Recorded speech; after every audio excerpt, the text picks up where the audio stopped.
So here I'm testing the Lumia 950 XL on the left, iPhone 8 Plus on the right, held in a special jig, keeping the two phones in complete lockstep while I stroll along.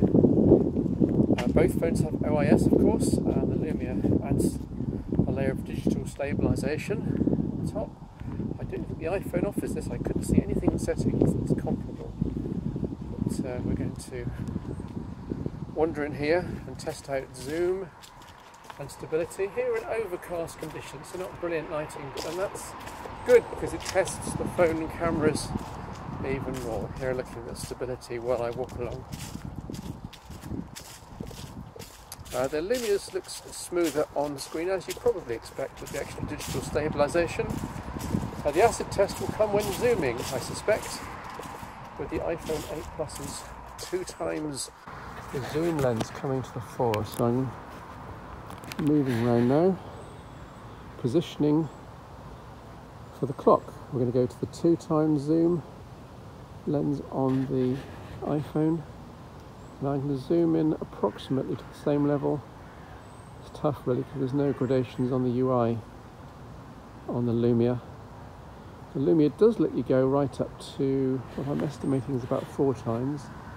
And on the iPhone, if you can manipulate the UI, you can also go to about 4 times.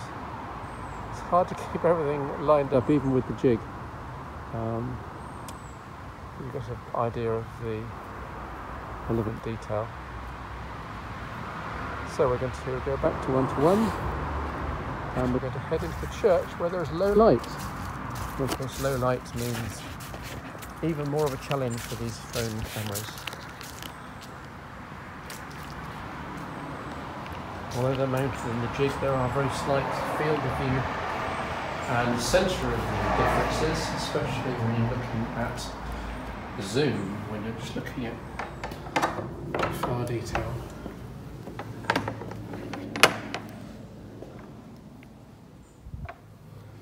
So this is all pretty quiet. I'm going to keep my voice low just in case. And the Lumia's finally got the focus. So what we're going to do is do some zooming. This is very low light at the end there where the flowers are up on the pulpit.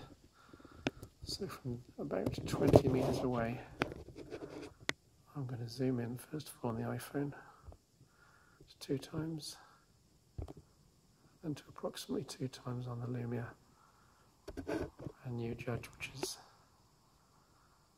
clearer. Certainly the iPhone should be clearer with the optical zoom, but equally the Lumia's is steadier because of the extra layer of stabilisation.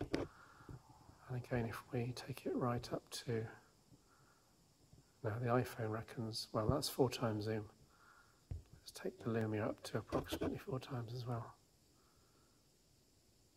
In terms of noise, both similar to noise. Lumia more stable, iPhone perhaps slightly crisper. On the phone screen, I can't vouch for what happens later on, by the time it's rendered out. So again, very, very low light in here. So but if we test the phone cameras, the Lumia traditionally very bad to slow to focus in low light. This is an extreme test really. Very, very dusky and low light in here. But we're going to head out into the sun and try another final zoom test. Remember to close the door behind me. And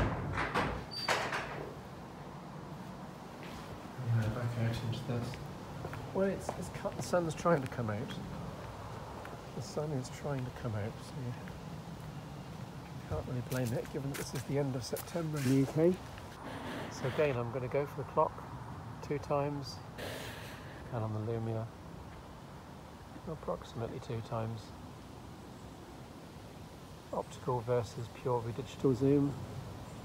Not as extreme on the 950 XL as it was on the 1020 and 808 of course, but you do get the benefits of the extra modern sensor and the stabilisation. So there you have it. This is testing the two phone cameras in video mode. See what you make of it.